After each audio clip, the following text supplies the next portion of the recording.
Okay, so we were talking about the seed cycle. अब seed cycle क्या है? Seed cycle के अंदर हमारे पास 4 seeds होते हैं. ये एक treatment है that I wanted to share with you. जिनको भी hormonal issues लग रहे हैं, that in start it has no side effects, right? और हाँ, side effects क्या है? It is rich in omega 3 fatty acids. If you know, omega हमारे पास दो तरह के fatty acids होते हैं, omega 6 and omega 3. And the ratio on omega 6 should be like 1:6. Omega 6 should be 1 and omega 3 should be 6 in your body. But what is happening, it is the opposite. Nowadays, in our diet, we are getting 6 omega 6, but we are getting 1 omega 3 part, right? So this is because we majorly focused on omega 3 fatty acids when we talk about the fats in your body. So omega 3 fatty acids rich होते हैं हमारे सबके सब seeds, तो इसलिए अगर कोई seed cycle कर भी लेता है और उसको हार्मोनल इशू नहीं भी है तो उसको कोई इशू नहीं होगा इंशाल्लाह. ये बहुत इफेक्टिव होते हैं. I can share one of my client story that she was unable to conceive from last 14 years. 14 years after marriage, she tried, but she couldn't conceive. Then she went for the test tube baby. She had a test tube baby. And for the second time, when she went, the doctor said, now you have to go for the weight loss. She came to me, she took the diet plan along with the seed cycle. The only thing was for 5 months, she followed everything. And after 5 months, she normally conceived. So this effective disease cycle could be. She had the PCOS, the hormonal imbalance, the conceiving issue, and all. I'm telling you, she was unable for 14 years. So every treatment can be magical, but first thing, you have to believe in the medication. अगर आपने दिल में ये बिठा लिया ना, इससे मैं ठीक हो जाऊंगा. If there are the medical or health students, they know the effect of placebo. Placebo medicine क्या होती है? That आपके पेशेंट को यकीन है कि उसके सर दर्द पैनाडॉल से ही ठीक होना है, तो आप क्या करोगे? एट टाइम्स आप उसको व्हाइट पिल दे दोगे जिसके अंदर कोई मेडिसिन नहीं है. उसको यकीन है कि उसका सर दर्द ठीक हो जाएगा. आप व्हाइट टेबलेट दे दोगे, उसके अंदर कोई मेडिसिन नहीं है, सिर्फ वो पाउडर है, वो खाएगा, उसके सर का दर्द ठीक हो जाएगा. So what you have to do is trust your medication. अपने कभी पेरेंट्स को, अपने ग्रैंड पेरेंट्स को देखें, ਹੁਣ ਤੇ ਵਕਤ ਹੋ ਗਿਆ ਹੈ, ਹੁਣ ਕੀ ਬੰਦੇ ਨੇ ਮਾਰੀ ਜਾਣਾ ਹੈ ਤੇ ਸਹੀ ਤੇ ਹੋਣਾ ਨਹੀਂ ਹੈ, ਦਰਦਾਂ ਕਿਵੇਂ ਸਹੀ ਹੋਣੀਆਂ ਨੇ, ਇਤਨੀ ਮੈਡੀਸਿਨਸ ਲੈ ਜਾਓਗੇ ਇੱਕ ਇੱਕ ਟਾਈਮ पे they are taking 7 to 14 tablets. I have seen, but they are like, I'm not gonna recover with these medicines. So the medicines will not impact them. You have to work from here. I told you about the walk. I said mindful walk. जब तक ये brain इस बात को accept नहीं करेगा ना आप फिजिकल एक्टिविटी करें, आपका वो फिजिकल एक्टिविटी का पार्ट काउंट हो ही नहीं सकता. So this is why you have to trust everything you are following, right? So seed cycle का क्या है? फॉलिकुलर फेज होता है first day you get on periods, right? आपका first day of periods to the 14th day, यानी 7 days periods के cover हुए, क्लाइन हुआ, फिर नेक्स्ट 7 days. सो 14 days के अंदर फॉलिकुलर फेज होता है, फॉलिकल पहले होते हैं. अब उसके अंदर क्या होगा? आप लेंगे फ्लैक्स सीड्स, जिन्हें हम उर्दू में कहते हैं अलसी, और आप साथ लेंगे पंपकिन सीड्स, जिन्हें हम, यानी पेठे कद्दू के जो बीज होते हैं, कद्दू के बीज नहीं है, ये पेठे कद्दू के बीज है, पंपकिन सीड्स है. सो ये दोनों सीड्स आप लेंगे 1 टीस्पून से लेके आप 2 टेबलस्पून तक ले सकते हैं. हर बंदे के लिए it is a different matter, quantity different होती है उसके केस के अकॉर्डिंगली, ठीक है? ऐसे होगा क्या कि आपका जो एस्ट्रोजन लेवल है, जो असल में फोलिकुलर फेज में बहुत ज्यादा होता है, वो आपका बैलेंस हो जाएगा. आपका एस्ट्रोजन लेवल कम होता है तो ही हार्मोनल इश्यूज होते हैं, तो आपका एस्ट्रोजन लेवल बैलेंस रहेगा फ्लैक्स सीड्स की वजह से और पंपकिन सीड की वजह से. फिर आएंगे आप ओव्यूलेशन फेज में, डे 15, यानी पहले दिन पीरियड के, जिस दिन आपको पीरियड्स हुए, से 14 डे तक आपने ले लिए फ्लैक्स सीड्स और पंपकिन सीड्स. अब 15th डे आ गया तो आप लेंगे सिसमी सीड, यानी तिल, आज सनफ्लावर सीड, सनफ्लावर सीड, यानी आप लेंगे सूरजमुखी, ठीक है? अब इन दोनों भी सीड्स को आप 1 टीस्पून से 2 टेबलस्पून तक ले सकते हैं, और it depends on the severity of the case and other issues you are having. अब अगेन ये सीड्स अमूमन आपके लिए बेहतरीन होंगे अगर आप ग्राइंड करके लेंगे, ठीक है, पाउडर्ड फॉर्म में लेंगे. हमने पढ़ा कि जब भी कोई चीज पाउडर्ड फॉर्म में होती है तो की एब्जॉर्प्शन जल्दी होती है, तो उसके एब्जॉर्प्शन को स्पीड अप करने के लिए अच्छा, ये चांद की जो फर्स्ट डेट होती है ना, ये तब होती है जब आपको यानी 7-8 मंथ्स हो गए आपके पीरियड्स आए नहीं है। So this is the issue, आपको 7-8 मंथ से पीरियड्स नहीं हो रहे, you are so worried about it, पता नहीं क्या हो गया मुझे। तो at that time you have to go for the चांद की फर्स्ट डेट, ठीक है, सिर्फ तब होता है। वरना अगर 1-2 महीने भी हुए हो आपके मेंस्ट्रुअल साइकिल पूरे के हुए, तो आप याद करते हो पिछली डेट, पिछले महीने या पिछले महीने मुझे किस डेट पे हुए थे, उस डेट से आप स्टार्ट कर सकते हैं। लेकिन अगर 7-8 मंथ्स का गैप आ गया, अब आपको आइडिया ही नहीं है कि पीरियड्स की डेट क्या थी, और आइडिया है भी तो एग्जैक्टली पैटर्न डिफरेंट हो गया, तो फिर आप चांद की फर्स्ट से 14 ऑफ द मून तक आप लेंगे पम्पकिन सीड्स और फ्लैक्स सीड्स, और फिर आप सनफ्लावर सीड्स। अच्छा, हम लोग रॉ लेते हैं बेटा, इसको रोस्ट करने की जरूरत नहीं होती। जो पंपकिन सीड और सनफ्लावर सीड्स होते हैं, ये मेजरली आपको मिल रहे होते हैं सॉल्टेड। आपने सॉल्टेड भी नहीं लेने हैं, आपने रॉ लेने हैं, आपने ग्राइंड करके लेने हैं, क्योंकि पाउडर्ड फॉर्म में होंगे, आपकी बॉडी में जल्दी एब्जॉर्ब होंगे। और ये ऑयली सीड्स हैं। Sure sure, who is this Zoom user? Ma'am, ma'am आपको आवाज आ रही है? जी जी, बताइए। जी ma'am, I wanted to ask कि जिस तरह सीड साइक्लिंग हमने फर्स्ट 15 डेज करनी है, जो हमारा ल्यूटियल फेज है वो हमने नेक्स्ट 15 डेज करनी है। अगर तो ल्यूटियल फेज जब कंप्लीट हो जाता है उसके बाद हमें पीरियड्स नहीं आते, तो फिर हमने क्या दोबारा अपनी फॉलिकुलर फेज स्टार्ट करना है, या हमने ल्यूटियल फेज को ही कंटिन्यू रखना है? आपने फॉलिकुलर फेज को ही स्टार्ट करना। मैं यही बात पहले भी आपको बता रही थी, अगर एक महीने का स्किप हो रहा है, तो आप उसको उसी डेट पे जो पिछले महीने में आपको जिस डेट पे हुआ था, आप उस डेट से स्टार्ट करेंगे, ठीक है।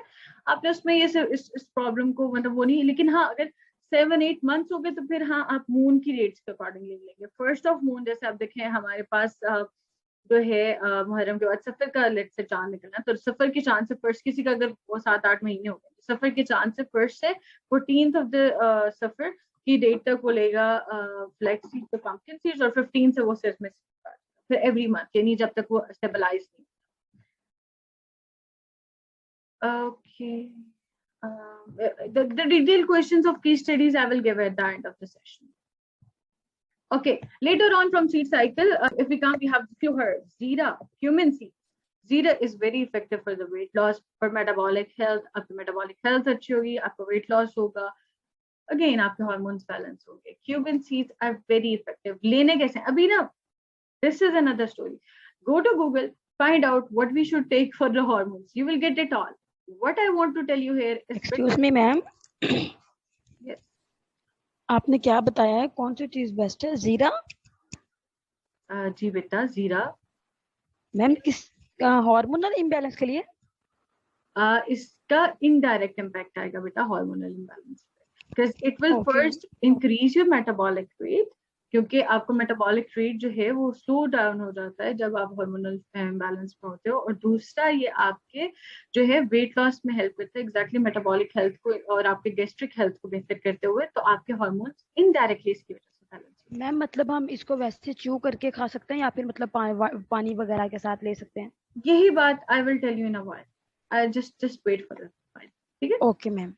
अच्छा, उसके बाद हमारे पास क्यूमिन सीड्स के बाद आ जाते हैं हमारे पास मोरिंगा पाउडर। बहुत से लोगों ने सुना होगा, आजकल बड़ा फेमस है, बड़ा महंगा भी बिक रहा है, यानी पहले कोई देखता भी नहीं था। इन्हें कहते हैं, आई फॉरगॉट, सुहांजना। हाँ, सुहांजना।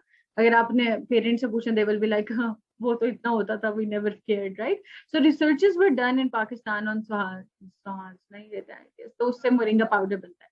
तो मोरिंगा पाउडर जो है, it is very good for insulin resistance. जब आप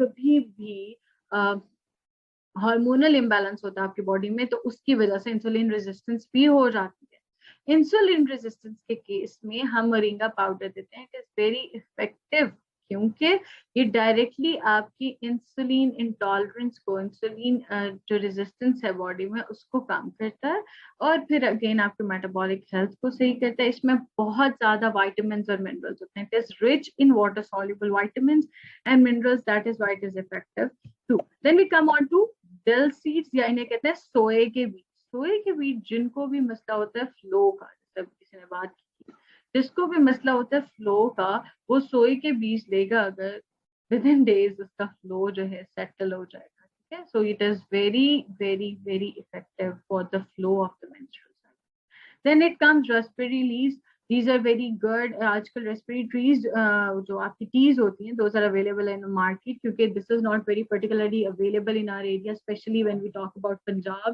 तो हमारे पास इसके trees या वो नहीं होते, तो we do not get the leaves. अब मोरिंगा है तो मोरिंगा तो आपके घर में भी उग जाएगा, वो इतना easily होगा, ठीक है. सफेद जीरा है या काला जीरा है या सोए है, ये भी आपको बीज आराम से मिल जाते हैं, लेकिन ये लीव्स में आपको पैकेज टीज मिलती हैं.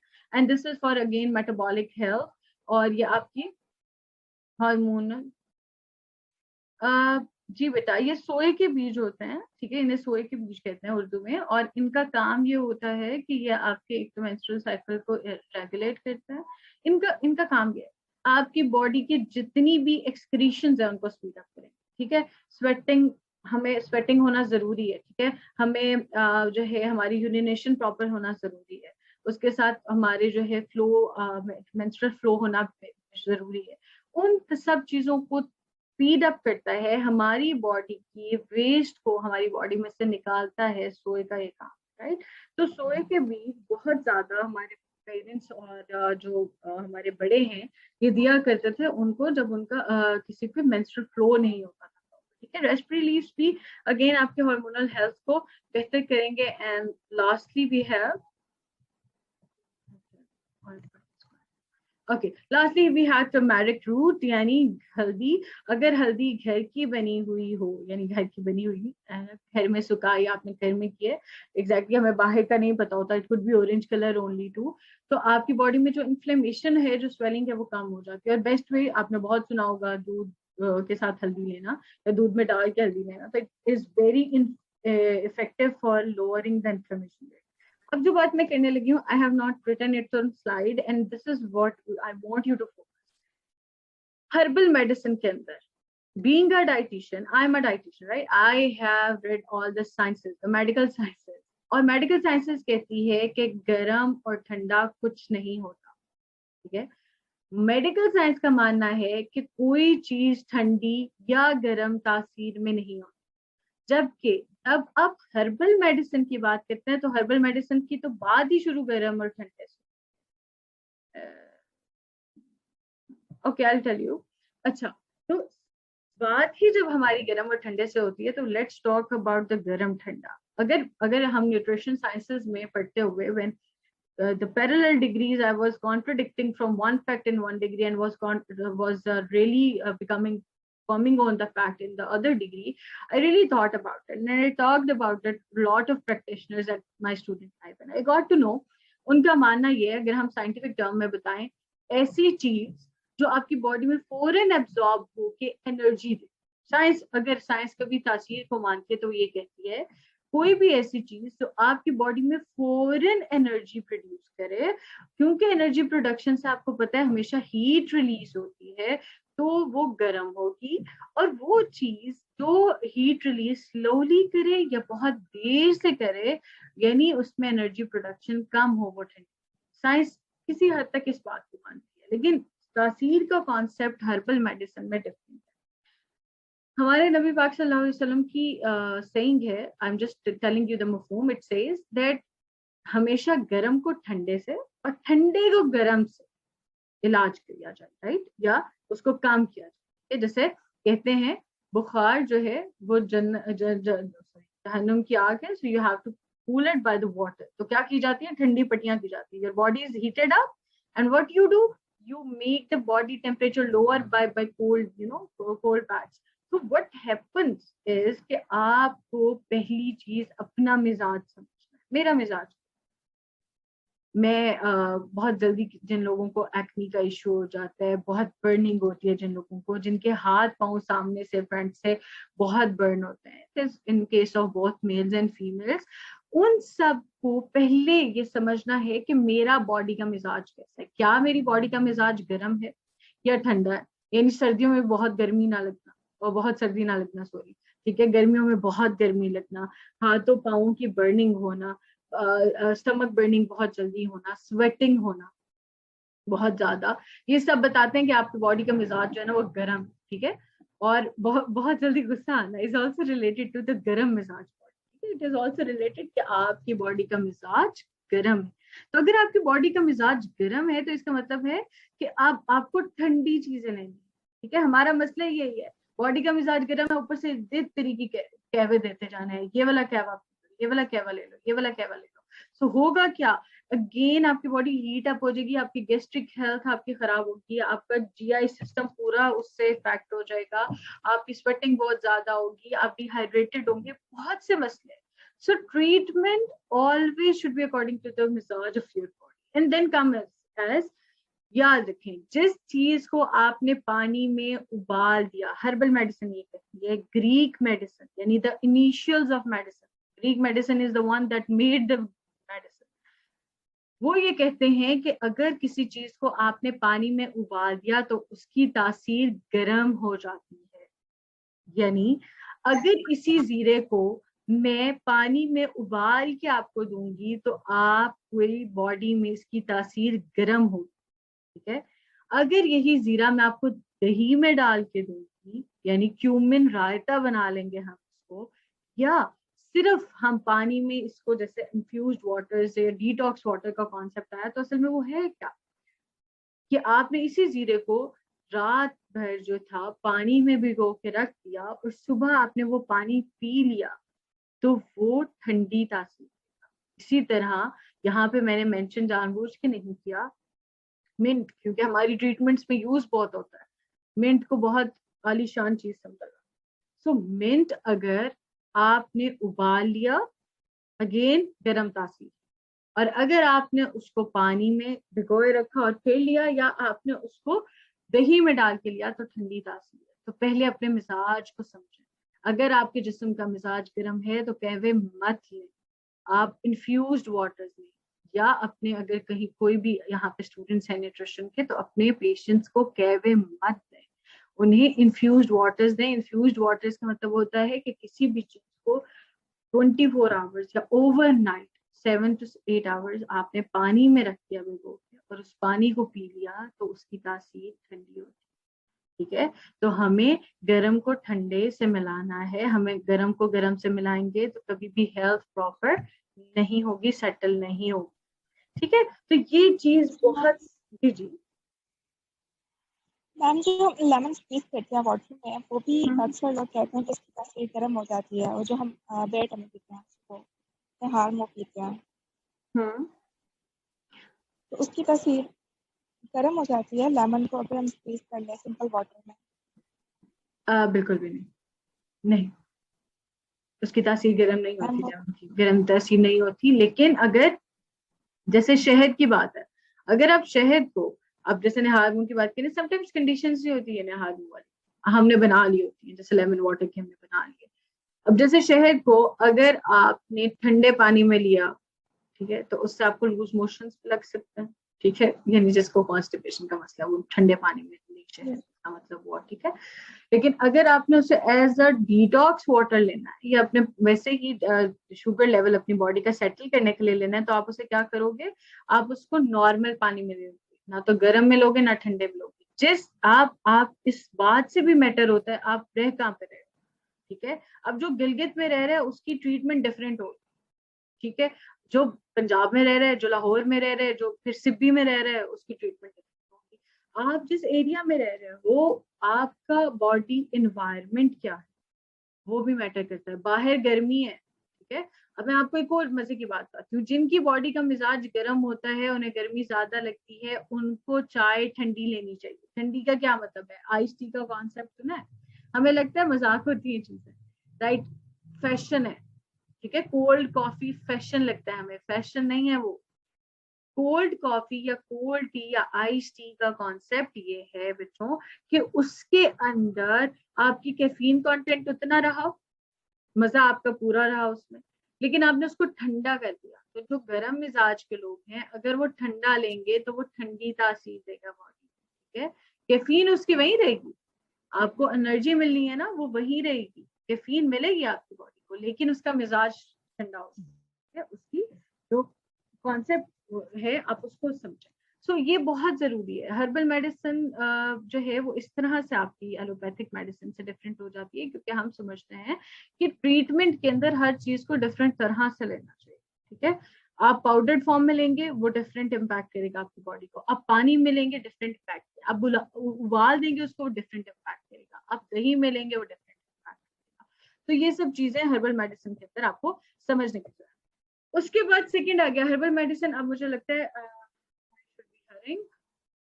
सो हर्बल मेडिसिन के बाद you are what you eat, this is a saying, right?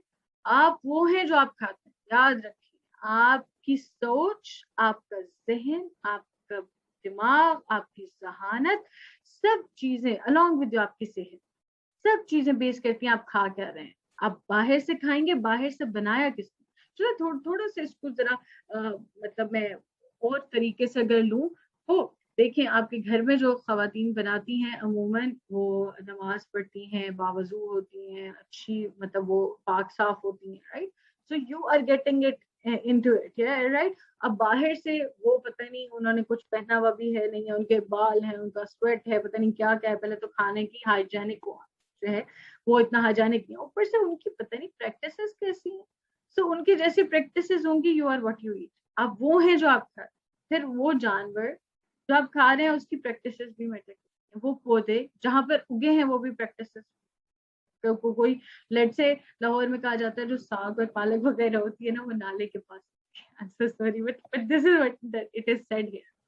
तो अब अगर वो लेट से इफ इट इज ट्रू, तो what happens, what happens that फिर उसके मतलब है आपके अंदर वही कंटेंट्स आ रहे हैं, जबकि एक साफ फील्ड में जो बहुत ख्याल से फार्मर ने क्रॉप बनाई है उसका इम्पैक्ट आपकी बॉडी पे समझने की जरूरत है। अगर पीसीओज है, हार्मोनल इम्बैलेंस है, तो सबसे पहले the best diet pattern for PCOS and herbal diet is Mediterranean diet. Mediterranean diet के अंदर animal part of the diet बहुत कम होता है, जबकि आपके पास फ्रूट्स एंड वेजिटेबल्स बहुत ज्यादा होते हैं। और अगर एनिमल पार्ट पे मीट पे भी आए हम तो हमारे पास सी फूड ज्यादा होता है। ठीक है, सी फूड इसमें ज्यादा लिया जाता है। दोबारा मिजाज की बात करेंगे कि हमारे यहाँ समझा जाता है जी मछली बड़ी गर्म होती है, खानी नहीं चाहिए, लेकिन याद रखिए शादी से लेकर स्पेशली, चले उससे पहले हम छोड़ देते हैं, शादी से लेके कंसेप्शन तक और कंसेप्शन से लेके डिलीवरी तक हर हफ्ते 2 पोर्शंस यानी 2 फिंगर फिश के आप स्लाइसेस समझ लें आपको खाने चाहिए, क्योंकि that is rich in fats, that is good. आपका मटन, आपका बीफ, आपका चिकन उतना अच्छा नहीं है जितना सी फूड अच्छा है।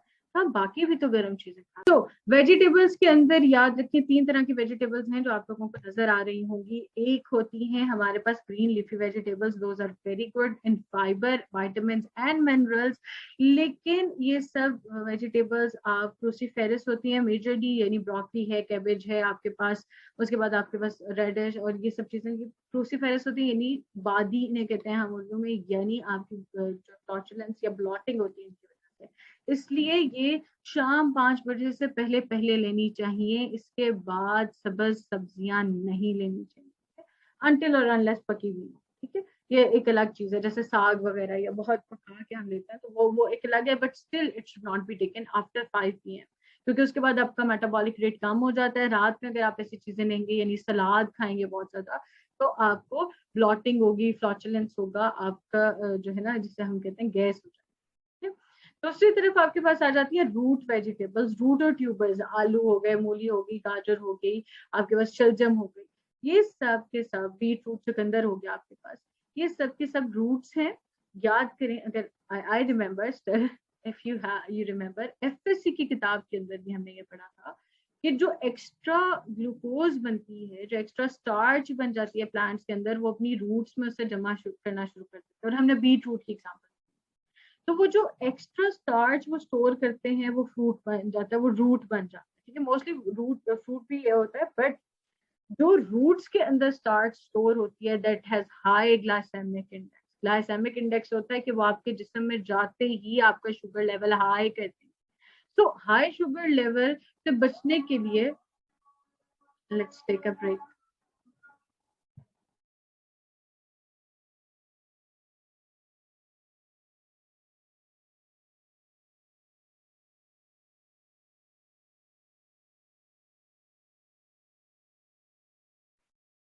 ओके, सो आपने कभी भी डायबिटीज के पेशेंट को, हार्मोनल इम्बैलेंस के पेशेंट को, और कभी भी वेट जो लूज करना चाह रहा है उसको जो है वो फ्रूट्स नहीं लेनी, ठीक है? यानी हमारे पास जितने ये आलू गाजर वगैरह होते हैं, फिर हमारे पास आ जाते हैं कलरफुल वेजिटेबल्स। याद रखिए वेजिटेबल को जब आप गोश्त के साथ बनाते हैं, यानी घरों में ऐसा होता है अमूमन सब्जियां गोश्त के साथ बनती हैं, तो ये हेल्दी कॉम्बिनेशन होता है। बहुत सी चीजें जो आपके वेजिटेबल्स के अंदर एब्जॉर्ब नहीं होनी होती, आपकी फाइटेट्स की वजह से वो नहीं एब्जॉर्ब होती, वो जब आप मीट के साथ इसको बनाते हैं सब्जी को तो बेहतर हो जाती है। लेकिन दो कार्ब्स को यानी दो स्टार्चेस को इकट्ठे बनाना इज नॉट हेल्दी। जैसे कि आप आलू और गोभी बना लें, ठीक है? ये कॉम्बिनेशन हेल्दी नहीं होते। इसी तरह से अगर आप जो है अगर आलू वाला पराठा बना लें, यानी आटे के अंदर आपने आलू लगा दिए, तो ये भी अनहेल्दी कॉम्बिनेशन, ठीक है? इसके बाद हमारे पास आ गया फ्रूट्स। फ्रूट्स के अंदर याद रखें केला, आम, अनानास, तरबूज और अंगूर, ये 5 मेजर ऐसे फ्रूट्स हैं जो बस ना कर दें आप, ठीक है? अगर आपने वेट लॉस करना है, अगर आपको हार्मोनल इश्यूज हैं या आप डायबिटीज, 5 फ्रूट्स मैंने कहे हैं, बनाना, ग्रेप्स, वाटरमेलन, आपके पास आ जाएगा पाइनएप्पल, और फिफ्थ वन वाज मैंगो। ये 5 ऐसे फ्रूट्स हैं जो बहुत हाई हैं शुगर कंटेंट में, इनका शुगर कंटेंट हाई होता है, ये आपकी बॉडी के ग्लूकोज लेवल को फौरन इंक्रीज करता है, ठीक है? 6th इज डेट, लेकिन डेट इज आपको हमेशा, हम लोग तो वैसे भी डेट्स कभी कभी तब लेते हैं, so this is not used as a fruit, तो इसीलिए डेट को तो तब लेना चाहिए when you are feeling hypoglycemic, जब आपको शुगर लेवल लो लग जाए तो हमेशा आप सुनेंगे कि आज जी डेट ले लें, क्यों? क्योंकि वो आपका शुगर लेवल फौरन हाई करेगा। तो फ्रूट के अंदर सब फ्रूट्स लें, अच्छे लें, पील ना करें। जिन फलों को पील नहीं किया जाना चाहिए उन्हें पील मत करें, जैसे पीच हो गया, जैसे आपके पास गावा हो गया, आपके पास एप्पल। पियर हो गया, प्लम हो गया, sorry. Okay, so what you have to do is soak it for 5 minutes in water. इनको देखिए, इनके ऊपर फर्टिलाइजर्स होते हैं, इसके लिए पहले हमने ये ट्रीटमेंट दिया जी, छिलका उतार देना चाहिए फलों का। छिलका मत उतारिए, आप इनको भिगो के 5 मिनट भिगो के रखें, फिर इनको पानी में से निकाल लें, तो इनके ऊपर जितने भी केमिकल्स होंगे वो मोस्टली इनकी स्किन के ऊपर जो केमिकल्स होते हैं वो उतर जाते हैं, आप साफ करके निकाल दें। छिलकों को उतारना इसलिए नहीं चाहिए क्योंकि बहुत से फल, जैसे कि अगर आप गावा की बात करें तो गावा का जो पल्प होता है वो एंटी कॉन्स्टिपेशन होता है, राइट? लेकिन जो गावा के बीज होते हैं सेंटर में वो कॉन्स्टिपेशन करते हैं। तो मोस्टली आपके फ्रूट्स के छिलके का उसके जो उसका फ्लैश होता है उससे अलग एक रिजल्ट आता है, ठीक है? सो इसीलिए हमें हमेशा पील्स के साथ फ्रूट लेने चाहिए जो लिए जा सकते हैं। I am not talking about oranges and banana, ठीक है? Although they are high, like banana is rich in potassium, so the peel of banana is even higher, having the higher values of potassium, but I'm not asking you to start eating the peels of banana. Next is dairy products. Take the dairy products, low fat dairy products. कोशिश करें दही घर का बना हुआ हो, मक्खन घर का बना हुआ हो, पनीर घर की बनी हुई हो, बेहतरीन होगा, क्योंकि आपको पता है आपने कितनी प्रोसेसिंग की है। बाहर की अशिया बहुत प्रोसेस्ड होती है, केमिकल से भी बने हुए, दही तक भी केमिकल से बना हुआ होता है। लेकिन लो फैट कैसे होगा या स्किम कैसे होगा, मैं आपको बता देती हूँ। जब आपने दूध को उबाला, इवन आप पास्चराइज्ड मिल्क ही क्यों ना लें, उसको उबाल लें, और जब उबाला तो उसको रूम टेम्परेचर पे ठंडा होने, जब वो रूम टेम्परेचर पे ठंडा हो जाए तो उसके ऊपर से जो मलाई की लेयर आती है उसको थोड़ा सा साइड पे करके, उतारना नहीं, उसको साइड पे करके दूध को दूसरे पैन में निकाल लें और फिर उबाल, मतलब निकाल लें। This would be low fat, ठीक है? अगर आपको कोई कहते हैं स्किम मिल्क लेना चाहिए, तो स्किम मिल्क का मेथड ये होता है कि अब वो जो लो फैट मिल्क है इसे दोबारा उबालें, रूम टेम्परेचर पे आने दें, फ्रिज में रखें, ठीक है? फ्रिज से निकाल के जब उसके ऊपर एक अच्छी दोबारा लेयर बन जाएगी मलाई को, अगर आप उसको थोड़ा सा हटा के, उतारना नहीं है, अगेन हटा के थोड़ा सा दूध को निकाल लेना दूसरे पैन में, तो ये स्किम मिल्क होगा। Try to make skim milk at home. बाहर के टोटकों में, बाहर के ऑल पर जो इनके फुल क्रीम और जो हमारे पास आ जाते हैं ये स्किम मिल्क और लो फैट की तरफ मत जाएं, खुद बनाएं। और खुद डेयरी प्रोडक्ट्स जो है मेजरली सुबह में निहार जो है आपको दूध नहीं लेना चाहिए, ठीक है? वो ब्लॉटिंग का इशू होता है, उसकी वजह से।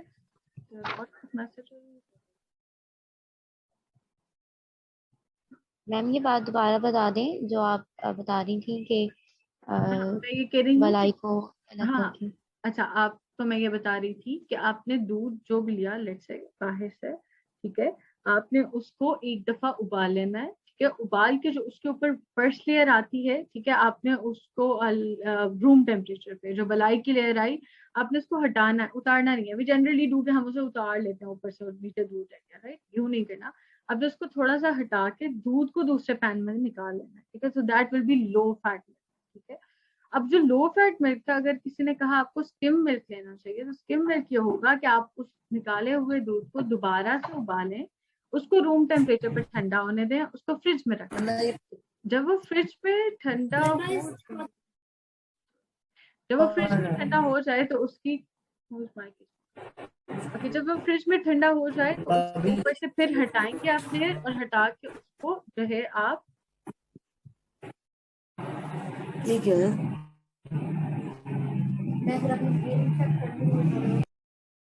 ओके, तो जब आप उसको फ्रिज पे से निकालेंगे, दोबारा आप मलाई को हटा के दूध को किसी और पैन में जब निकालेंगे तो वो स्किम मिल्क हो जाएगा। दूध के लिए आप रात को अगर गर्म दूध लेंगे, रात के वक्त नीम गर्म दूध लेने से जितने भी आपके जॉइंट्स टायर्ड होते हैं, आपकी बॉडी टायर्ड होती है, वो रिलैक्स हो जाती है, आपको अच्छी नींद आती है। जॉइंट के पेशेंट्स को रात के वक्त दूध लेना is good, right, it's good. और जिनको इन्फ्लेमेशन स्वेलिंग का मसला, जी बिल्कुल मैम एक कंफ्यूजन थी जो अभी आप बता रही थी स्किम मिल्क का और लो फैट का, तो low fat is more preferable than skim milk. Yes, it is more preferable, क्योंकि उसके अंदर आपका फैट बिल्कुल कंटेंट निकल जाता है स्किम मिल्क के अंदर से, और milk fat is not that, ठीक है। Yes, तो हम लोग नॉर्मल, जैसे आप नॉर्मल हैं, आपको कोई मसला नहीं है, तो go for low fat milk जानवर। But if you are having again, Yes, if you are having some hormonal issues या सवेयर वेट गेन हो गया, तो फिर आप स्किम मिल्क लें। अच्छा, उसमें आपके दूध को कभी भी मॉर्निंग में नहीं देना। दूध को मॉर्निंग में खाली पेट लेने से ब्लॉटिंग होती है। मॉर्निंग में प्रेफर करें योगर्ट, और शाम में जो है, रात में आप गर्म दूध दें। जिनको इन्फ्लेमेशन का मसला है, बॉडी में स्वेलिंग हो जाती है, पाँव खड़े ज्यादा रहने से पूल में स्वेल हो जाते हैं, इस तरह का मसला है, वो लोग क्या करेंगे, वो दूध के अंदर हल्दी डाल के देंगे रात में, और वो भी सेल उसको गर्म कर देंगे, ठीक है, ठंडा नहीं लेंगे। और दूध में चीनी डालना इज नॉट हेल्दी, राइट, दूध को हमेशा चीनी के बगैर। फिर हमारे पास आ जाते हैं ऑयल्स। ऑयल्स याद रखें, जितने भी प्लांट सोर्सेज से ऑयल्स आएंगे, दोज आर गुड, ठीक है, यानी ऑलिव ऑयल हो गया, सनफ्लावर ऑयल हो गया, कैनोला ऑयल हो गया, ये सब के सब ऑयल जो होते हैं ये हेल्दी होते हैं। अब अगर हम बात करें एनिमल ऑयल्स की, यानी एनिमल फैट्स की, तो हमारे पास वो आ जाता है देसी घी आ गया, मक्खन आ गया। उनका मसला क्या है, वो अनहेल्दी नहीं, I am not saying those are unhealthy, those are healthy, but the problem is you are not even moving from your seat. हमारे बड़े जब देसी घी लिया करते थे, वो बड़े काम किया करते थे, बड़े बड़े काम होते थे उनके, मतलब मूवमेंट बहुत ज्यादा होती थी। हमने क्या करना है, ये देसी घी का पराठा खाया, ये आए लेटे बेड पर, चलो जी फोन यूज करना शुरू कर दिया, क्योंकि आपकी फिजिकल एक्टिविटी ज्यादा नहीं है, और उस फैट को एब्जॉर्ब होने के लिए ज्यादा एनर्जी बर्निंग की जरूरत है, कैलोरी बर्निंग की जरूरत है। इसलिए हम प्रेफर नहीं करते कि बटर और देसी घी दिया जाए। हम इसलिए प्रेफर करते हैं कि प्लांट ऑयल्स हों, क्योंकि ये बॉडी में क्लॉट भी नहीं करेंगे, आपको हार्ट डिजीज से भी बचाएंगे, ठीक है। लेकिन अगर आप एनिमल फैट ले रहे हैं और फिजिकल एक्टिविटी आपकी जीरो है, तो एग्जैक्टली ये आपको आर्थरोस्क्लेरोसिस, यानी आपको जो है हार्ट डिजीज से, मायोकार्डियल इंफार्क्शन, इस तरह के इश्यूज हो सकते हैं। तो आपके पास मीट प्रोडक्ट्स आ गई, प्रेफर करेंगे हम सी फूड को। मीट हमेशा जो है अपने क्लाइंट्स को, और खुद भी अगर आप वेट लॉस करना चाह रहे हैं, हार्मोनल इश्यूज हैं आपको, तो आप देंगे उनको बोनलेस मीट, ठीक है। बोनलेस के जितना बोनलेस होता है मीट, जितना हड्डी से दूर होता है, उसमें उतना फैट कंटेंट ज्यादा होता है, और वाइट फैट को रिमूव करके देंगे आप, ठीक है। Lastly I want to talk about poultry. अब इस तस्वीर को अगर आप देखें, अगर आपकी सिर्फ इन मुर्गियों को अपना आप कंसीडर करें, हर एक मुर्गी अपना अपना अपने आप को एक नाम दे दे, ठीक है, तो अगर ये मुर्गियां हम हो, और एक ही रूम में हम इतने ज्यादा लोग मेस्ड अप हुए हुए हों, ऊपर से कोई रूम में एक ही पंखा चल रहा हो, तो हमारी हालत क्या होगी? Think it yourself, you will be stressed, you will be exhausted, you will want to run or kill somebody, okay? तो जब ऐसे सूरत हाल, मैम मुझे रेडनेस का भी आपने बताना है, क्या सॉल्यूशन होगा? I just want to end in this session first, because this session gonna end in a few seconds. Okay, ma'am.